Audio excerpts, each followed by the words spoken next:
The San Francisco 49ers just got hit with some intriguing news, and it might just shake things up a bit heading into the final stretch of free agency in the NFL draft.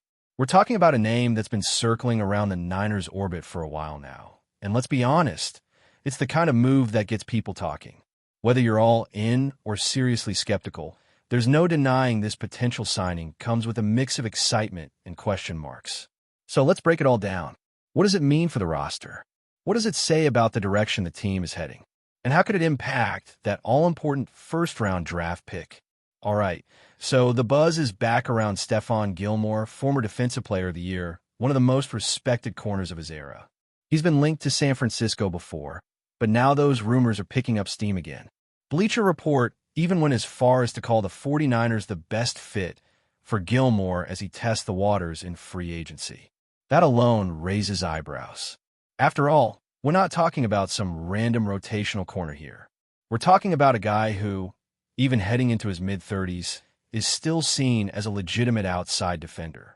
Maybe not a Pro Bowler anymore, but absolutely someone who could start and hold his own against most WR1s in the league. Now here's the context. The Niners lost Charvarius Ward to the Colts this offseason, and that left a pretty noticeable void in the secondary. Since then, they really haven't done much to address that gap. Sure, there's some internal depth. Guys like Domador Lenore and Ambry Thomas are in the mix. But let's be honest, this team isn't exactly overflowing with experienced high-level perimeter talent right now. So bringing a guy like Gilmore, that might actually make a lot of sense, especially if the price is right. And speaking of price, reports suggest Gilmore could be had for somewhere in the ballpark of $5.3 million for the 2025 season. That's a drop from the $7 million he made last year in Minnesota. For a guy with his resume, that's not bad at all. And when you look at the numbers, he was still pretty effective last season. Gave up a passer rating of 94.1 in coverage. Not elite, but solid. Dependable. A professional's professional. And that's something the 49ers could absolutely use, especially as they try to make another deep playoff run while their Super Bowl window is still open. Here's another thing that works in his favor: longevity. Over a 12-year career, Gilmore has averaged close to 1,000 snaps per season. That's durability you don't find every day, especially in this league, especially at that position. And out of those snaps, nearly 2/3 have been in coverage. That's a mountain of experience, which matters big time for a team that's trying to reload on the fly. Look at his career path. 5 years in Buffalo, for in New England, and then bouncing around with Carolina, Indy, Dallas, and Minnesota over the last 4 seasons. He's been a mercenary lately, sure, but a productive one. And aside from a couple injuries here and there, he's been remarkably healthy. Now, let's be real. He's not the same player he was back in his Patriots prime. We're not pretending it's 2019 again. That version of Gilmore isn't walking through the door. But if the expectation is to get a reliable, experienced outside corner who can hold it down while some of the younger guys develop, then yeah, this makes a lot of sense. You don't need him to be Defensive Player of the Year. You just need him to play smart, solid football on the outside, hold his assignments, and bring leadership to a secondary that could really use it. Still, it's fair to ask, is this the direction the 49ers want to go in? Because it will be a bit of shift from what they've done so far this offseason. They've moved on from some key players, clearly trying to get younger and leaner in some spots. Losing Ward, Hugh Fanga coming off an injury, Greenlaw's uncertain future, there's definitely a transition happening. So in that sense, bringing in a 35-year-old veteran feels like going against the grain a bit. But hey, every roster needs balance, and Gilmore could be the perfect bridge between the past and the future at corner. And when you look around at the other options on the market, the pickings are slim. Asani Samuel Jr. was floated around earlier in the offseason, but he's likely out of San Francisco's price range. He's younger, he's got upside, and he's probably going to demand a multi-year deal with a big number attached. The Niners simply don't have the room for that right now. That really just leaves a couple of names, with Gilmore being the most appealing among them. He was ranked 73rd on Greg Rosenthal's top 100 free agents list, one of the few corners still left on the board. So what do you do if you're San Francisco? Do you roll the dice on a proven vet for a year and push the cornerback need down the list in the draft? That's one scenario. And if you're thinking long-term, maybe the smarter play is to draft a corner early, someone who can develop into a true CB1. But then again, if you're drafting a guy that high, he better be ready to start right away. And that's always risky business. Rookie corners, no matter how talented, often need time to adjust to the speed and complexity of the pro game. So maybe it's smarter to let a guy like Gilmore handle the heavy lifting early on while your rookie finds his footing. Now, there's also the whole conversation about the draft strategy. Most mock drafts right now have the 49ers going offensive tackle in the first round. Around 34% of mocks project that. And yeah, the offensive line does need help, no doubt. But is that really their biggest need? Because if you ask me, the defensive line is the real concern right now. They've lost a ton of talent there and haven't done enough to replace it. Aside from Nick Bosa, there's not a lot of proven production up front. So if the plan is to go tackle in round one, I'd honestly be surprised. Not shocked, but surprised. It just doesn't line up with the urgency I feel when I look at that D-line depth chart. Now let's zoom out a little bit and talk about how this potential Gilmore signing would shape the 49ers draft strategy. Because right now, with just over a month left until the draft, there's still a lot of noise around what direction San Francisco is going to take with that first-round pick. If you believe the majority of the mock drafts out there, the consensus seems to lean toward the Niners targeting an offensive tackle. Roughly 34% of mocks have them going that route. And at first glance, that tracks. The O-line hasn't exactly been elite. Protection could be better. Depth could be better.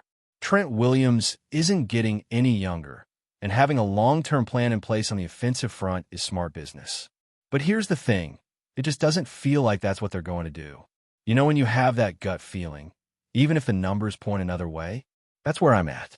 I've talked about it before on the channel, and yeah, the logic for going tackle is sound. But when you look at what this front office values, where they've spent money, where they've made moves, it always starts in the trenches. But not always on the offensive side. The defensive line has been a cornerstone of their identity. It's what powered them through deep playoff runs. It's what made that defense feared. And right now, that D-line is looking kind of bare. Nick Bosa's still the guy, no question. But beyond that, it's thin. They've lost pieces. They've let others walk. And if you're trying to make another serious run, you can't roll into the season depending solely on one edge rusher, no matter how elite he is. That's why a lot of people around the league think defensive end or interior D-line is the real target in the first round. There are some names out there, too, that get you excited. Wayne Breezy pointed to Mike Green out of Marshall, and that's a name worth paying attention to. This guy is 6'3", 250, led all of FBS in sacks, and posted a pass rush win rate north of 20%. That's not just production, that's dominance. And he's not one-dimensional either. He defends the run well, too, with a run defense grade above 90 from PFF. If the Niners want a player who can make an immediate impact opposite Bosa, Green's got to be on the radar. But that's not the only route. If for some reason they decide to bolster the interior instead, then someone like Walter Nolan becomes an option. He's a beast, 6'4", 300 pounds, super versatile. He's played nose tackle, he's shifted along the line, and he's highly rated in both pass rushing and run stopping. The idea of plugging him into the middle and freeing up Bosa even more, that's a scary thought for opposing offenses. The key thing here is that signing someone like Gilmore at cornerback opens up these possibilities.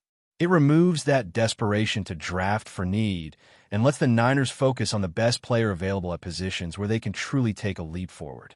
Now, if they don't sign Gilmore or another veteran corner, then the pressure to go defensive back early becomes a lot stronger. And there are names to like in that space, too. Will Johnson's been getting a ton of buzz. He's projected to still be available at pick 11, with a 68% chance according to the latest numbers. He's got the size, the instincts, and the swagger you want in a starting corner. And if the 49ers want to build a young core in the secondary, pairing Johnson with Renardo Green and letting Lenoir take that leadership role, it could actually be a really exciting group. Then there's someone like Jalen Jade Barron. Maybe not quite the same level of hype as Johnson, but definitely an intriguing option. He brings versatility, can play inside or outside, and fits the mold of the modern corner. Fast, aggressive, and smart. If you're not going to spend big in free agency, drafting someone like Barron gives you a developmental piece with serious upside. But again, that only really makes sense if you don't go the Gilmore route. There's also the idea that San Francisco might trade back. And honestly, that wouldn't surprise me one bit. There's incredible depth at the positions they need the most: edge, interior D-line, and even linebacker. If you can move down, pick up extra capital, and still get a top-tier defensive player, why not? The roster's in a competitive window, but it's not flawless. They need depth. They need flexibility. And trading back could help them secure both. Speaking of linebacker, Wayne Breezy also mentioned a name that's worth keeping an eye on: Jahad Campbell. Now, he just had surgery, so there are some red flags there. It was a labrum issue, and anytime you hear shoulder surgery in the lead up to the draft, it gives you pause. But on talent alone, he's arguably the best linebacker in the class. Explosive, rangy, plays downhill with violence. He'd be a nice fit alongside Fred Warner, assuming he recovers well and can stay healthy. That's a big if, but sometimes you take those swings in the second round and hope they pay off in year 2 or 3. What's clear is that the 49ers have options. Tons of them, but they need to be smart. Every move they make from here until draft night will impact how they approach that first-round selection. Bringing in a veteran like Gilmore, even if just for one season, gives them room to breathe. It buys time for the younger guys to develop. It prevents them from being backed into a corner come draft day.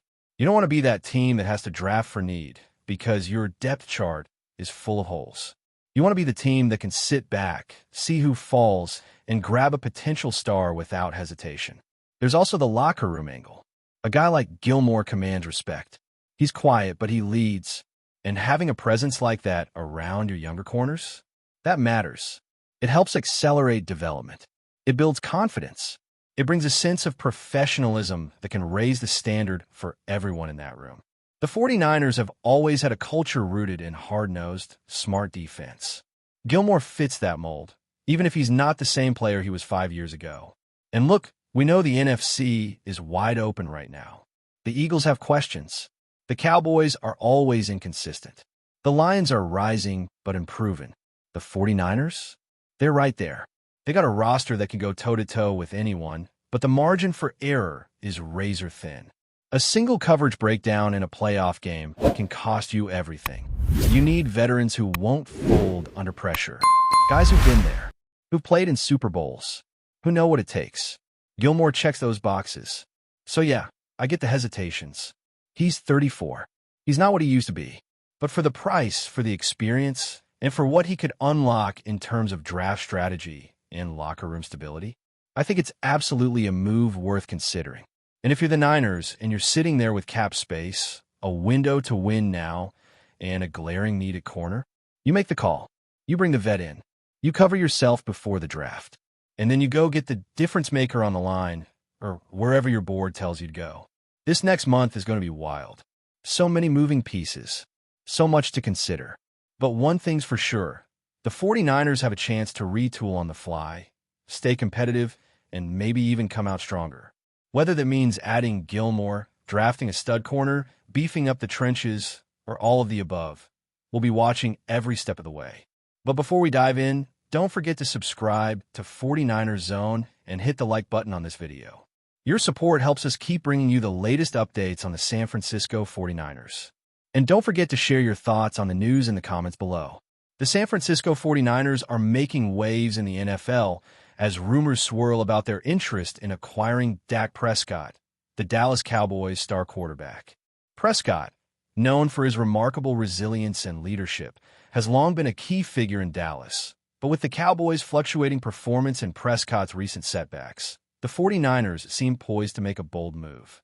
Could this be the beginning of a new era for the 49ers? One that sees them solidify their quarterback position with a proven talent? At 31, Prescott's stats speak for themselves. With multiple Pro Bowl appearances for division titles and a massive contract extension worth $240 million, he's undoubtedly one of the league's top quarterbacks. However, recent struggles, marked by inconsistent performances and an injury-plagued 2024 season, have put his future in Dallas into question. With the 49ers' championship aspirations and their own quarterback conundrum, Bringing in Prescott could provide the final piece they need to challenge for a Super Bowl. His leadership, along with his proven ability to perform in high-pressure situations, would offer the 49ers an edge they desperately need. The potential acquisition of Prescott by the 49ers would not only reshape their offense, but would be a statement to the rest of the league. With a solid offensive line and talented playmakers like Deebo Samuel and George Kittle, Prescott could thrive in San Francisco's dynamic system. While the deal would come at a hefty price, both in terms of trade compensation and salary, the 49ers might see it as an investment in their future. With a coach like Kyle Shanahan and the potential for a revitalized Dak Prescott, the 49ers could find themselves at the top of the NFC once again. That's it for this update. If you enjoyed the video and want to keep receiving exclusive news about the San Francisco 49ers, make sure to subscribe to 49ers Zone and give this video a like. We always look forward to hearing your comments and opinions. See you in the next video.